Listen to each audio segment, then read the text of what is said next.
Good day, everyone. Welcome to our session 2 for NSTP CWTS 1, which is the topic for today is all about the human person.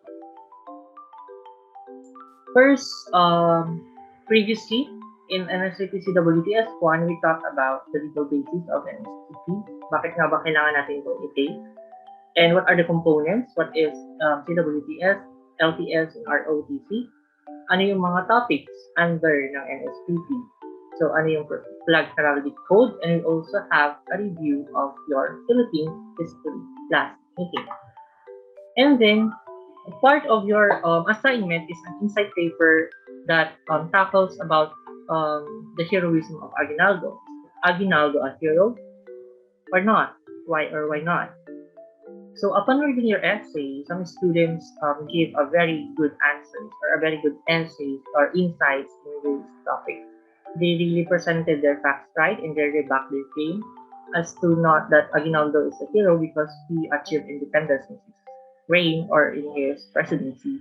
And he is not a hero because he is a traitor and he is an instrument in the killing of the Boniface brothers, particularly Andres. So yun yung mga nalaman natin dito. Lalo na pag nanood tayo ng General Luna. And then, may mga Jamboard activity din tayo. So let me just remind everyone that the Jamboard session is a part of the development component of the grading system. So it's supposed to be chill lang, or this is a freedom wall where you can create, you can be creative, you can be fun. You can unleash your kulitan in the Jamboard. So if you don't know how to use the Jamboard, you can always seek for tutorial videos available in the YouTube or even in Google. So that's the good thing about the digital age because everything is at your fingertips. You just need to key in the right search engine for that one. So for the next Jamboard session for section B, it's the Alab ng Puso. And gagawa ka, magpo-portray ka ng mga nangyari sa kasaysayan or yung mga tumatak na kasaysayan, parang monumento. So mag-create ka ng isang monumento gamit ang group collage. So na-divide siya into 3 na grupo. Meron tayong Lawag and the Batak group. We have the Ilocos Central as one group and then the Ilocos East and the Cagayan North. So yun yung mga grupo. So we have 3 Jamboards available in your MDLE. You just need to follow the link provided for that one. So isang Jamboard lang for the whole group kasi collage siya. Okay?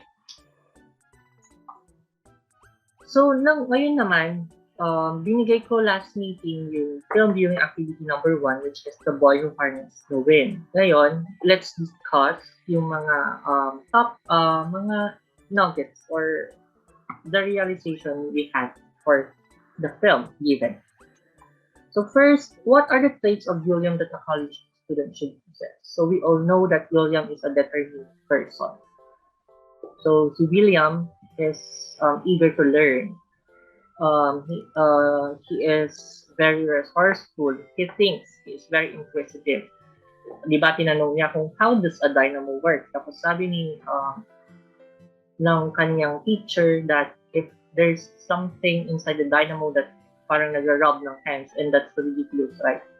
So he actually understand complex matters in his age and in the condition of his community. So yun yung mga traits na pwede nating i-adopt kay William. So what are some problems present in the plot? Madaming problems na present in the plot. From their lack of knowledge in agriculture, their lack of knowledge in everything kasi wala silang formal education. Yung education system nila is not really friendly to those who can't afford. Lalo na si William kasi nga ni library card wala siya dahil wala siyang pambayad, diba? So, but the major problem in the film is famine or yung pagkagutom dahil nga wala silang ani. And if napanood nyo nga siya, nag-aagawan pa sila doon sa supply na meron ng mais. And then may nakawan na naganap tapos yung gobyerno pa nila, tinaas nila yung presyo because of that one. So, yun yung mga adversity of that. And yung pagputol nila ng kahoy, considering na yung mga karapit nilang region ay nakaka-experience na ng pagbaha like in Mozambique as broadcast in the radio. So, marami. But the main problem of the film is famine or yung pagpagutom. So, after watching the film, what did you realize? So, I guess maraming realization ito. That's why I gave the film or this material for you. So, I realized that I can survive in the shoes of William and that mahirap yung buhay nila doon. They don't have access to internet, they don't have access to healthcare, to education, and to electricity even. So we are all lucky that we are experiencing a free education. Kahit nagbabayad lang tayo ng miscellaneous fees, we are still lucky that we don't need to pay our tuition fee in the university. And that's one of the best programs done during the term of the Duterte administration, I guess. So, this image is a very strong one. Ito na yung nagpuputol na sila ng mga kahoy para sa panggatong sa tabako. So, this one, mas prioritize ng tao yung makukuha nilang pera pag nag-sign sila dun sa petition na putulin na lang lahat yung mga kahoy. So, yun. They prioritize the money rather than their environment. And they pay for it afterwards. What is the most heartbreaking part of the film? So, marami siyang heartbreaking part. Yung hindi naniwala yung tatay niya na kaya niyang makakreate ng windmill. Ano pa? Yung naglayas yung ate niya. Yung wala na silang makain, yung nagkakagulo na doon sa granary. But I think yung nagtatak talaga is that the death of Kamba or yung pet niya. So, dahil nga wala silang makain, sinabi ng tatay niya na he will punish him o bibigyan pa niya ng kakain yung aso.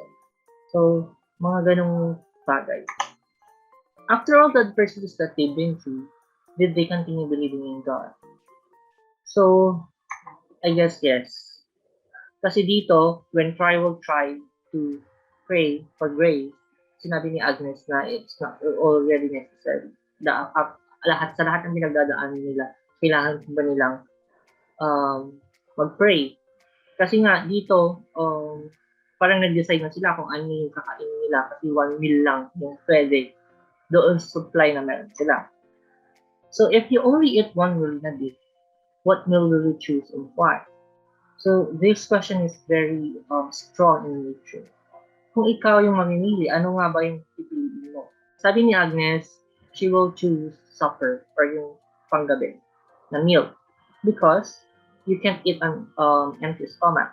Sabi naman ni William, he will choose breakfast because it's his favorite meal of the day. But for me, I will choose lunch, I guess. So in conclusion, what is the connection of the given film to our lesson for today? So, meron ba? Malalaman natin yan sa mga susunod na slides. Ito yung last na statement doon sa ang tawag dito sa film. God is the wind which touches everything. So everything is still anchored in God. Tapos dreams do come true. Can you just imagine after the discovery of William, he was awarded a scholarship para makapag-aral siya. And to the fact that he obtained a Bachelor in Environmental Science degree ata doon. Let me just check my notes. He graduated Environmental Studies at the Dartmouth College in USA. So after that one, hindi lang iisa yung nakuha niya, or hindi lang iisa yung nagawa niyang windmill, pero because of the learning he got even from the US and in the scholarship he did, mas matutulungan na niya yung komunidad. Yeah. So I gave this film sa inyo kasi marami siyang aral na mapupulot. Ano yung one is related siya sa human person because si William nagpakatotoo lang siya sa sarili niya doon. He wanted to help his community. He wanted to give back. And that one is the core values of the NSTP CWTS for you to give back to your community and to be part of a bigger community. So that one, if you have the talent, sabi niya doon, wag kang matatakot na i-share. Sabi nga ni Charles Darwin, di ba? If you have this, tinanong niya, if you have a ridiculous idea, will you say it even if the community will ridicule you for that? So, kung ibabash ka ng komunidad para sa isang stupid idea or a ridiculous idea, sasabihin mo pa ba? Siyempre, oo. Kung sa tingin mo, tama ka. Di ba? Yun yung sense nung story and the connection to our class for today, which is the human person. The human person is all about founding your true self. Yun yung ano niya. Kaya po siya binigay. And doon si Star is Born, we will talk about that later on. Dito muna tayo mag-focus sa The Boy Who Harnessed the Wind. Yan. Meron pa tayong isa, yung Lorax. Pag nandun na tayo sa climate change na topic. Okay? So, chapter 2, the human person. So, ito yung ating topic for today. So, what is a human person? The human person, as physical being, as knower, as responsible agent, as a person in relation to other person, to society, to God, and to the end or purpose of human life. So, yun yung sabi niya. So, from the Bible, in Genesis, in the book of Genesis, sabi niya doon, so God created man in his own image. In the image of God, he created him. Male and female, he created them. So, yun yung sabi doon sa passage. So, if we go back doon dito sa first, you can see in here, itong pictorial representation of the creation of Adam. This is a work of art by Michelangelo Buonarroti at the Sistine Chapel in Vatican. So, kung makikita nyo, if mapapansin nyo, hindi nagtugma yung fingers to the supreme being and the first created man. Nakabaluktot siya. Because sabi nga nila, we are not equal to God. We are just formed from His image. So, can you just imagine, nag-take tayo ng religion dito and I can't imagine myself to tinuturo ko to, I'm sorry. So, yun. It's part of knowing yourself. Knowing your origin, yung una. So, yun. We are all created in the image of God. At tapos, nung nag-aaral ako, I am very inquisitive. So, in my philosophy class, tinanong ko yung professor ko. I said, if the first man and woman is Adam and Eve, and yung anak nila is si Cain and Abel, saan nanggaling yung mga asawa nila? So, yun yung talagang tinanong ko. And napataas pila yung professor ko. Saan nga ba siya nanggaling? Did inasawa ba nila yung mga anak nila? Ganun ba? Incest ba? So, sabi niya, you read your Bible carefully. So, hindi na ako nagtanong dati. So, saan nga ba sila galing? Can anyone elaborate that one? So, okay. So, eto naman, umepal si Charles Darwin ulit. Okay, Mr. Lianyo. Balik tayo dito. CJ ko, sir. Yes? CJ ko na tayo, sir. Dati nangi ko kanyak, sir, nga tayo. Tayo, nagkaanak tayo sa balida. Baka adan, sir, nga mga naikot Biblia. Yung DJ ko, iso GN, asawa ni Kain, sir. Kasi pinatay ni Kain ni Abel, sir. Yeah. So, actually, guys, may mga ano daw, if you read it and interpret it, may mga fallen angels. Diba? May mga fallen angels na bumaba dito sa lupa. So, yun. If you are interested in that story and in all the conspiracy theories, marami siya sa internet. Pero, be careful lang kasi mababrainwash ka minsan or you just need to filter the information that is coming to you kung ano yung tama o hindi. So, you are all adults now. So, alam niyo yan. So, kasi ako, very inquisitive ako noon. Like, I literally question my professor ng mga stupid na question. So, medyo pasaway ako nung, lalo na sa mga subject na philosophy, psychology, and political science. Yun. Enough of that one. So, eto nga, umepal si Charles Darwin. Sabi niya, meron daw tayong sinatawag na theory of evolution. Galing daw tayo sa mga hayop. Can you just imagine that one? Galing tayo sa hayop. So question, are we a product of divine creation or a product of evolution? Ano kaya? Anyone from the class can answer this one? Come on, guys. We can be both, sir. Both. Very good. Product of creation and evolution. Oo. So, we can be both a product Do I need of... to explain, sir? Pwede. Sige, Mr. Balanta. Can you explain your side on this one? Okay. So, it is possible that we're created from nothing. It is not impossible that we're not created from nothing. It only takes a miracle for a living creature to be born in this universe. So I believe that we are a product of creation by who? By a supernatural being, by a God. So, ano nga the evolution in Jai? So, the time of God is not equal to the time of humans. Maybe the time of God is for every 7 million years. It is equal to 1 day. Para kanya na, 7 million years in Earth might be equal to 1 day for him. Which is, on what I read, if we had a ratio proportion on the days on the creation which God made in the Bible to how many millions of years, we can see the trend na for the first day, light talaga yung dumating, and for the next day, dumating yung earth and blah blah blah, and until we were born, we were created, the human beings, in the 7th day. Very good. On point. So, if you imagine, di ba? So, if God created man and woman in this day, saan nandoon yung mga dinosaurs? Di ba? Okay. We can't live with the dinosaurs. You all know that. And the dinosaurs has an evidence or a proof that they exist because of science. So, tama si Mr. Balantak that we are a product of both divine creation and a product of evolution. Even now, we are still evolving. Okay? Physical features of the human being noon, nag-evolve siya because of technology and because of the advent of medicine, science, and everything. So, yun.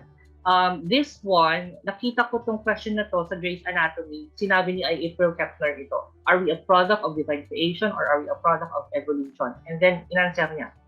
Because if fan kayo ng Grey's Anatomy like me, si April Kepler is really a faithful surgeon. Doon. Tapos sinabi niya, we are both product of divine creation and a product of evolution. So, yun. So, where does life begin? Saan ba daw nagsisimula yung buhay? Saan nagsisimula ang lahat? Dito ba? Sa pag-meet ng sperm cell at ng egg cell? Or saan ba? Life begins at fertilization with the embryo's conception. So, development of the embryo begins at stage 1 when sperm fertilizes an oocyte and together they form a zygote. Naku naman, napaka-scientific ng explanation na to. Medyo nosebleed sa atin. So, human development begins after the union of male and female gametes or germ cells during a process known as fertilization or yung conception. Doon daw nagsisimula yung buhay ng tao. So, ang conception, ita-translate mo siya ang ginawin sa akin. So, yun yung tinatawag na conception. So, this one, this battle begins when they pass the reproductive health bill at the Congress or sa Kamara. So, dinedetermine ng reproductive health bill kung saan ba talaga nagsisimula ang buhay ng tao. So, yun yung sense of that one. So, the fetus, which is 16 weeks, can be regarded as human being because of ensoulment. So, meron na siyang kaluluwa. So, 16 weeks. Remember that one. And then, ano to? What is a human person? So, when we talk about human person, it is obviously everything that pertains to man. Physical, spiritual, emotional, and intellectual attributes.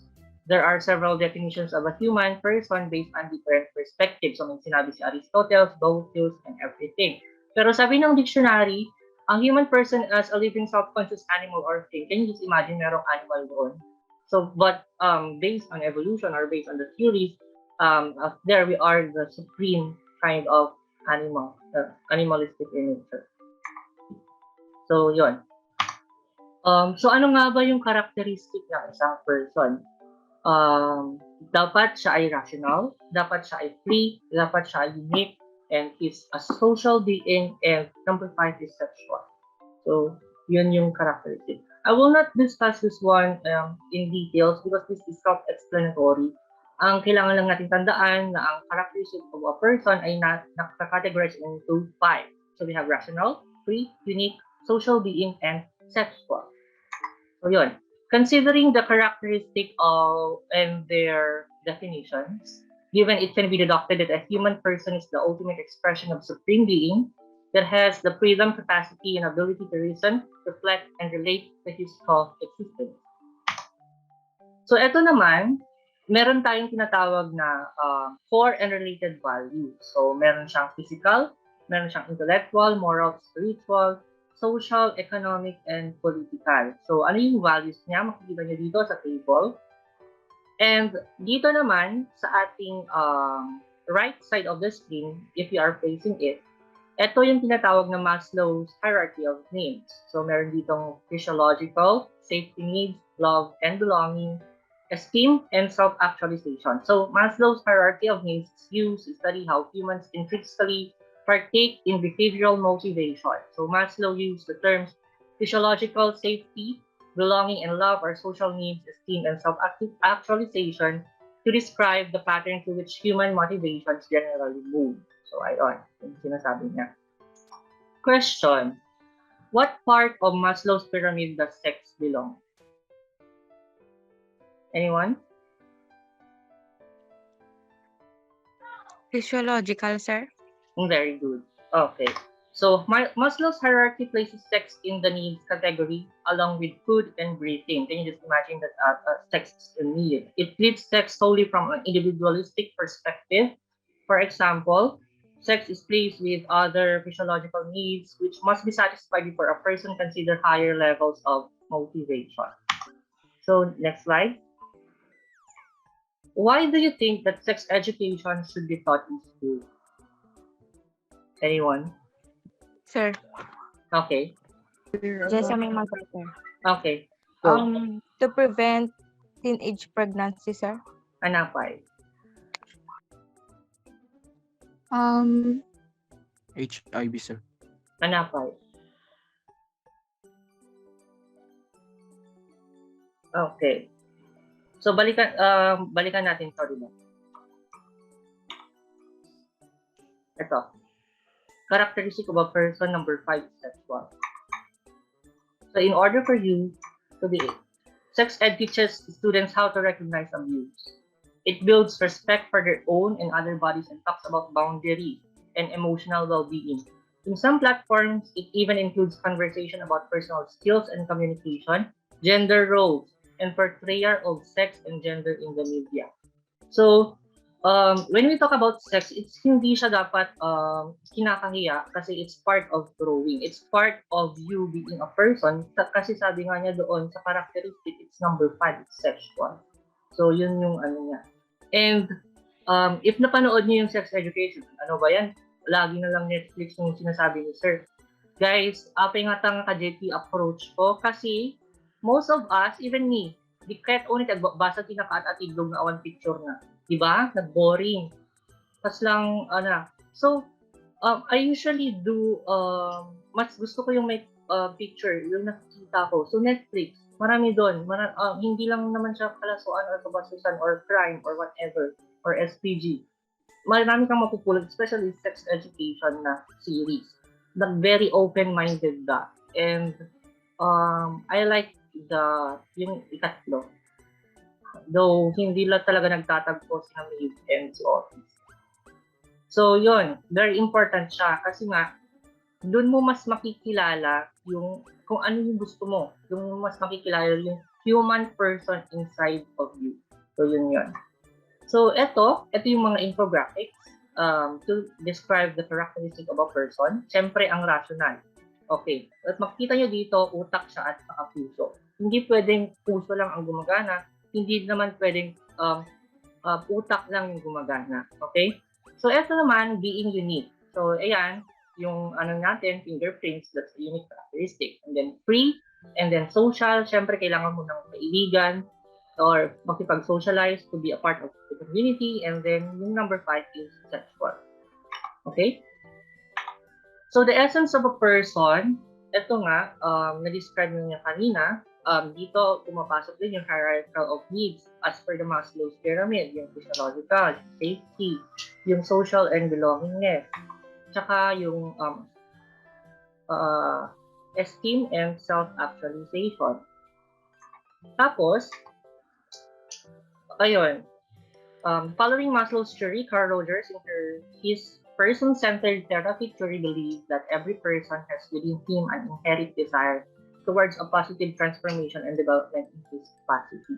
So, di ba sabi nila, nung pinanganak tayo, meron na tayong particular characteristic trait na namanan natin sa ating mga parents. Pero because of evolution or because of our environment, yung pagkaka-expose natin sa environment, unti-unti siyang nade-develop or nag-change.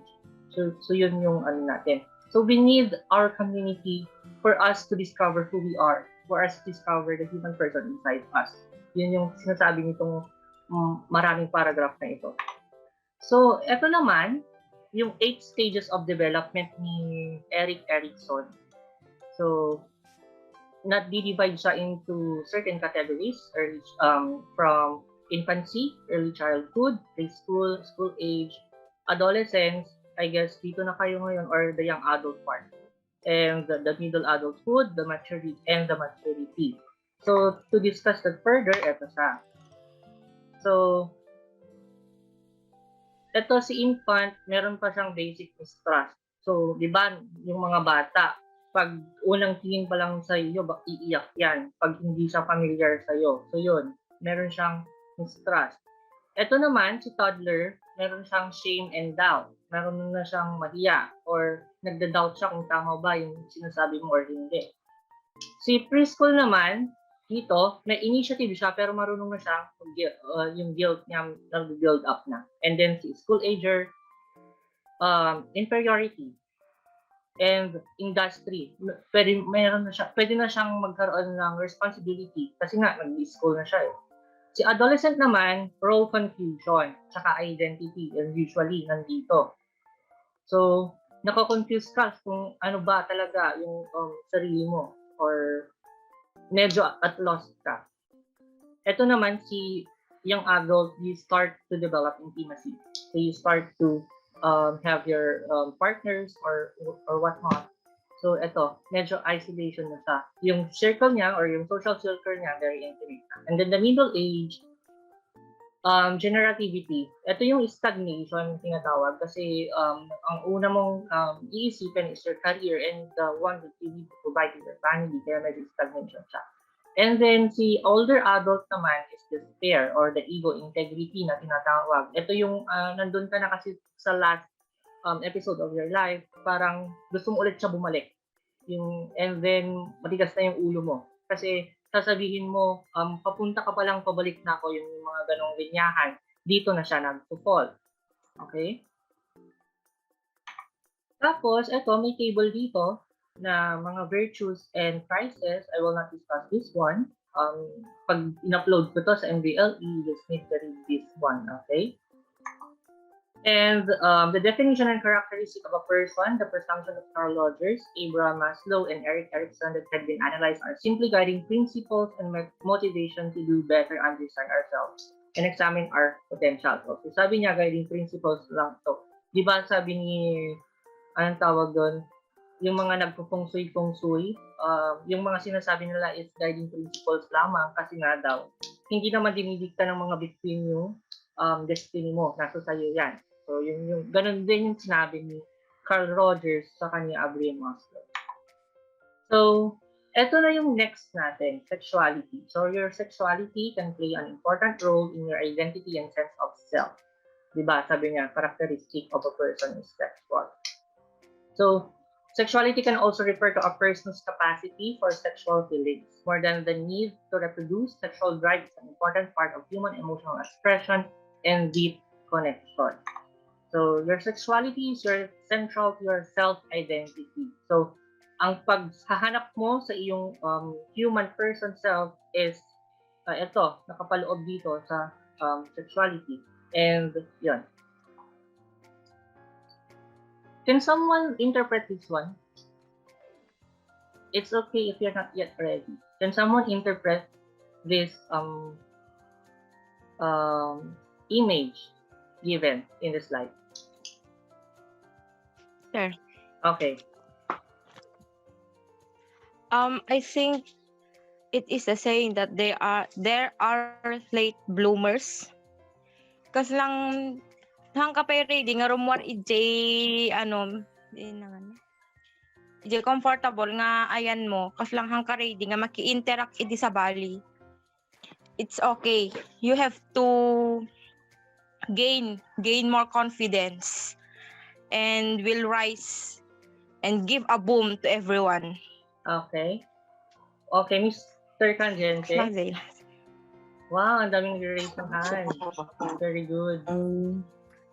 For me, sir, what I can see in this image is that a turtle that is colored rainbow. Basically, a rainbow is represented by those people who are part of the LGBT community. And as what I can interpret here is that, as Miss Malvar said, they are not yet ready to come out. And at this stage of our life, we're 18, 19.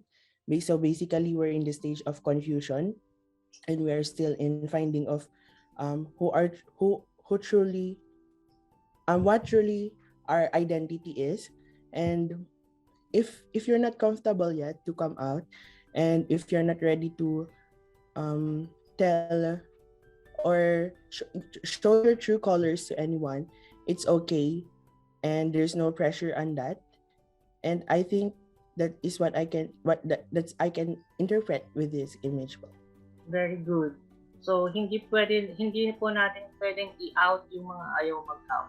So, we respect boundaries and we respect their time. Hindi po kasi tayo pare-parehas ng time phase.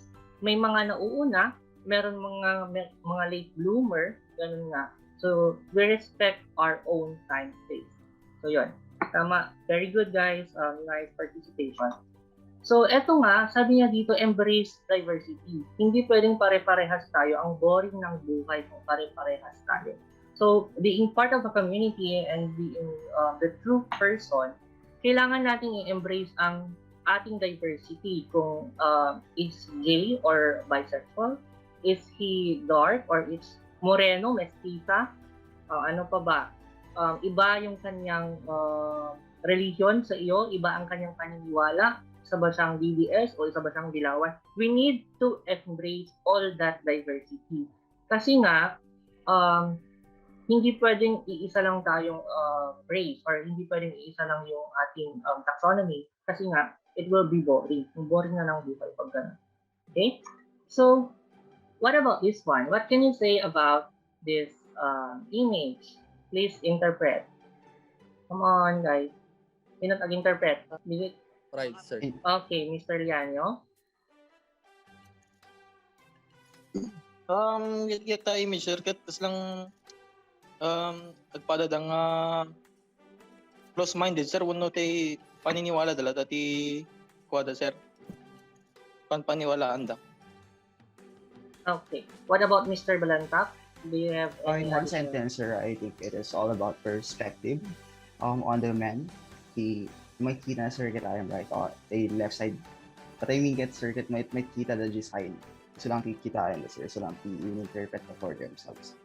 Oo. Very good. Di ba meron doon, makikita ka sa internet yung number na 6 and 9. So, yung perspective mo or yung visual acuity mo from that number, nagbabago. Hindi pwedeng ikaw lang yung tama, hindi lang pwedeng siya yung tama. You just need to look at the different perspective of life. Yun yung sinasabi niya. Kasi pwedeng number 6 yon or pwedeng number 9 yon. So, hindi ka pwedeng mag-side lang sa iisang angle. So, ito, kailangan mo siyang i-embrace yung individual differences ng isang tao. Okay? And then you weigh in kung sino ba talaga yung tama doon sa isang situation. So, ganun siya. Okay? Ito, di ba sabi nila, opposites attract. So, yung magnet is the best example. Di ba? Pag same pole sila, nagre-repel. So, yun. Sample explanation of that situation. So, respect individual differences. And it's part of the discovery of your true self.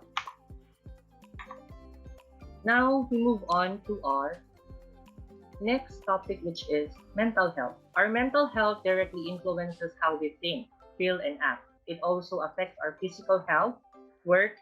In fact, is actually one of the best things for protecting our mental health, but it can also adversely affect it.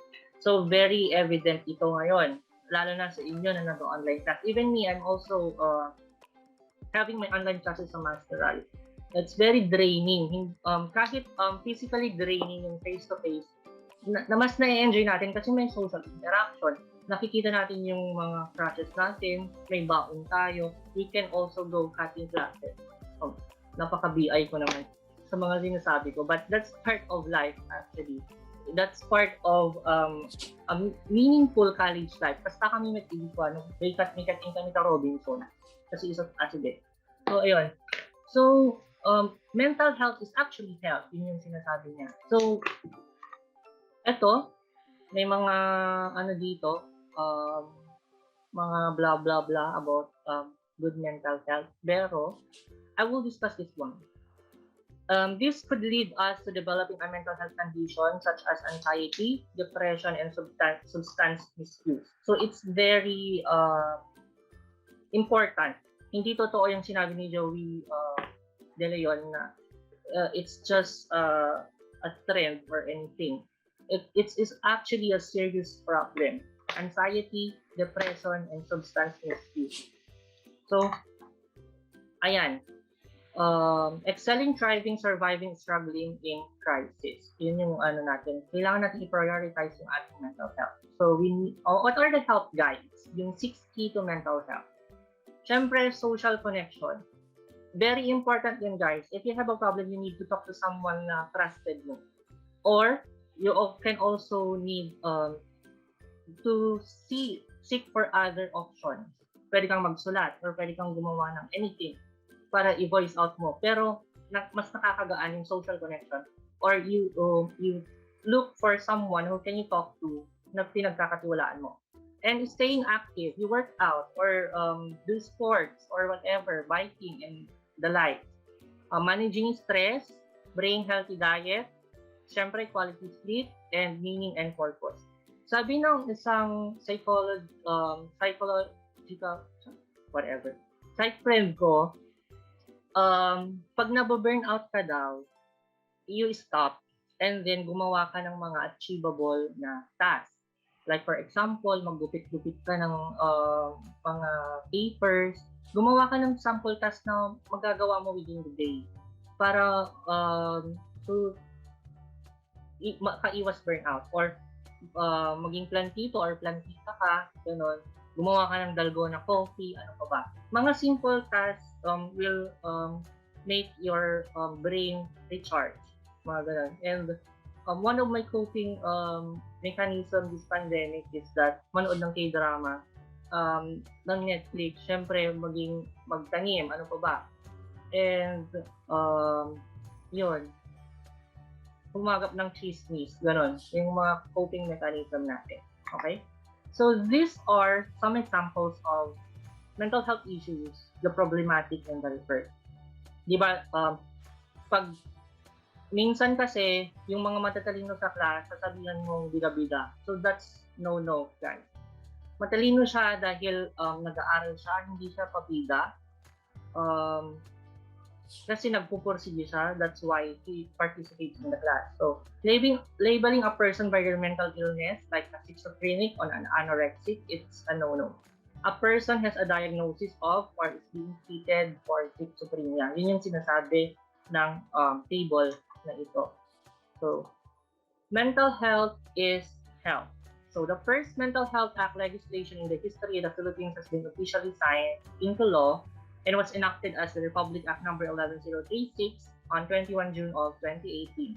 It provides a right-based mental health bill and comprehensive framework for the implementation of optimal mental health care in the Philippines. So meron na tayong bill for our mental health.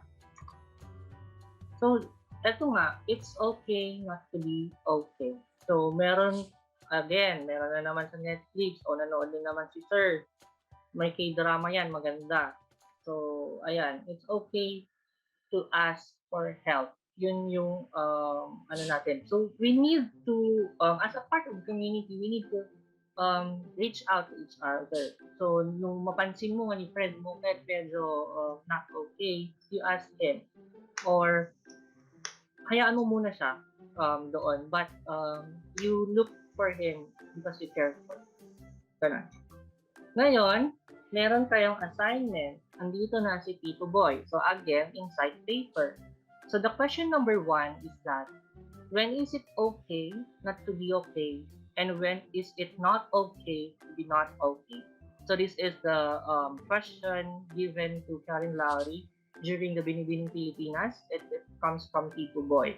So, ito po ay kasama sa mental health issue na very evident ngayon sa ating bansa, especially during pandemic, kasi lahat tayo nababurn out.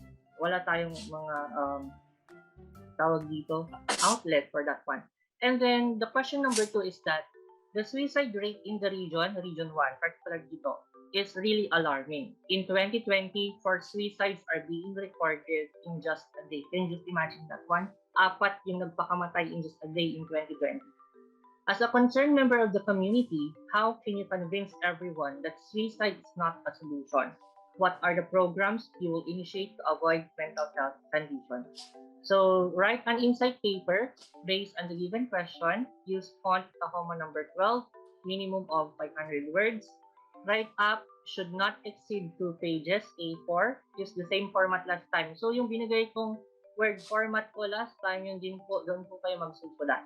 So do not forget to put your name and section at the top left corner of your paper.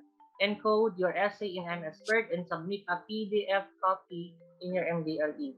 Not following instruction means point deduction. Do not forget your citation if there is any. So, importante po na mag-cite tayo ng ating mga sources if ginamit po natin siya sa isang essay. So, the deadline is October 14, 2021 at 12 noon. So, that's in just a week, I guess. May question dito? Maliwanag? Hello, sir. Yeah? 2 questions in 1 essay po. Yeah. So, yung essay mo, dapat masagot niya yung dalawang question na ito. So, you relate yung it's okay to not be okay doon sa suicide case ng ating prophet. So, yan. Any other question? May attend? Ngayon, guys, meron kayong ito po.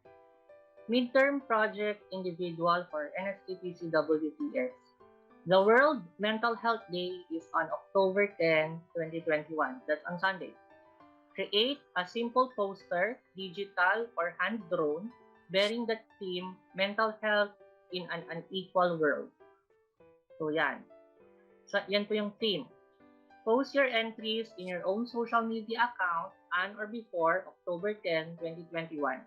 The students who will get a minimum of 100 likes or reacts until October 11, 12 noon will get plus points for this activity. You just need to send me your proof na naka 100 or 100 plus kayo through my MMSU email. And then, the top 3 to best poster will be exempted from the midterm examination. So yun po, you will not get to do the midterm examination. Your poster will be chosen as the top 3 for this project. So note, plagiarism is a crime. Bawal pong mag-plagiarize ng gawa ng iba. Okay? So all students must submit their poster in the MVLE. Okay? So yun. Any other question? Awanin? Sir, yung Okay? Go on. Yung Ano top 3 best poster po, sir. Kayo Ana? po yung pipili. Kayo po yung pipili. Yung alin? Sige, tigil. Yung top 3 best poster po. Yeah. Your instructors Akala ko will po, choose the top 3 best poster. Yung yung likes po is plus points lang. But the 3 best poster will be chosen by us. okay po. Thank you po, sir. For the B and B, ito muna ha. Hindi pa namin na aanuhan yun sa A and C. Okay? Any other question, Awanen? So this is malapit na. October 10 yung natin. Okay? So let's continue. So eto. Anong masasabi niyo dito sa larawan na to?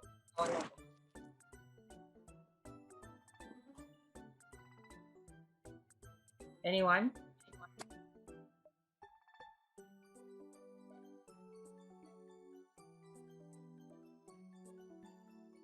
Come on, guys. Simple explanation, sir. Okay, go. So it's purchased.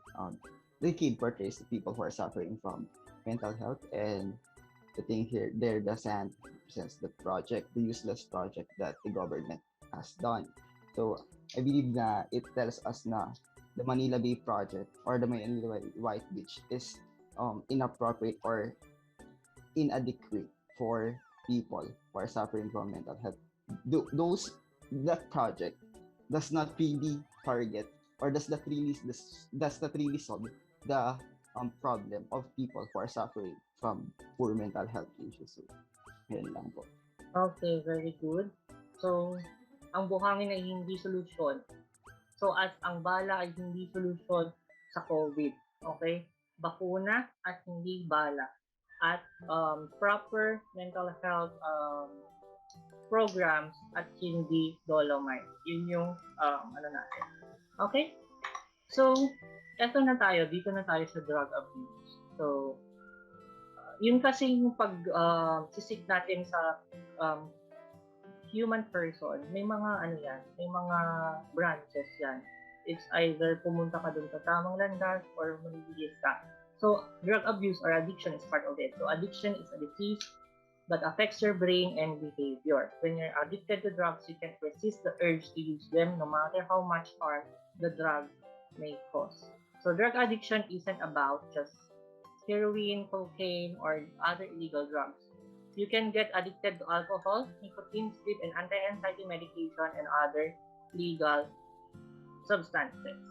So yun. You can also get addicted to prescription or illegally obtained narcotic, pain medication, or opioids. Yun yung sinasabi nito article na ito. So, ito yung naging pahayag ni President Rodrigo Duterte that he hates drugs. So sabi niya, Hitler massacred 3 million Jews. There's 3 million drug addicts. There are, I'd be happy to slaughter them. What can you say about this?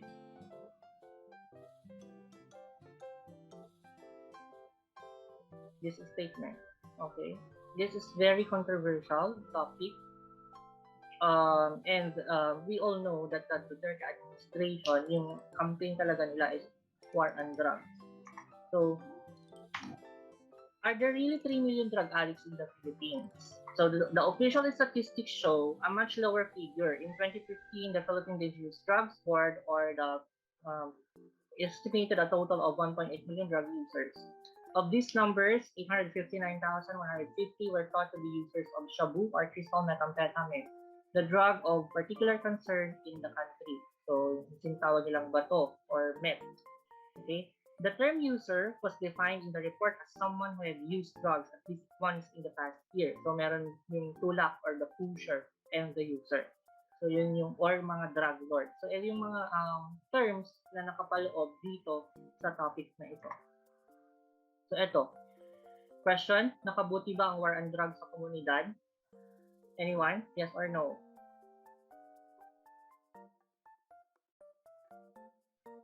One? On again, sir? No, sir.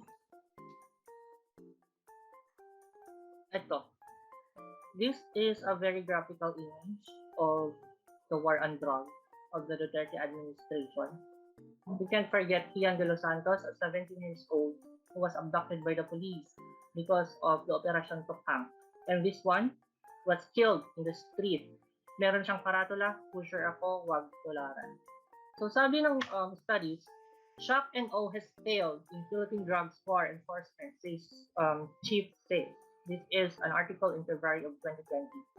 Now, the head of drug enforcement for the Philippine National Police, Karamat, said that ultra-violent approach to curbing illicit drugs has not been effective. Shock and awe definitely did not work. He told Reuters in an interview, speaking out for the first time on the issue drug supply is still rampant. So if it's not effective, who will pay for the lives of those victims sa drug war? So that's maganda sana yung programa if may reforma. Pero it's very barbaric yung naging approach for that one. Okay? So you can only say that it is effective if you really cut the root of all. So yun yung kabuuan or the context ko ng topic na ito. So these are the most commonly drugs in use in the Philippines. Alcohol, kasama din siya. So marijuana, heroin, cocaine, methamphetamine, inhalants, opium, and ecstasy. Noong hindi pa pandemic, rampant sa mga bars, lalo na sa Metro Manila, yung mga party drugs na tinatawag. So hindi pa. So, ecstasy is a party drug, pero meron pang ibang types of it. And usually, mga kabataan na nagiging biktima ng ganun. So, if hindi siya appropriate na tactic of the administration, ano nga ba talaga yung leadership tsaka yung leader? So, sabi dito, leadership is the process of social influence which maximizes the efforts of others towards the achievement of a goal. Whereas a leader is someone who can see how things can be improved and who rallies people to move towards that better vision. So ano nga ba yung qualities ng isang leader? So he should be honest, efficient in communication, he should be knowledgeable, consistent, visionary outlook, selfless, he has the courage, the willpower. So yan yung qualities ng isang leader. So be a leader if you have a clear purpose, a contagious passion, self-accountability, flexible determination, sustainable outlook, and have a dual focus.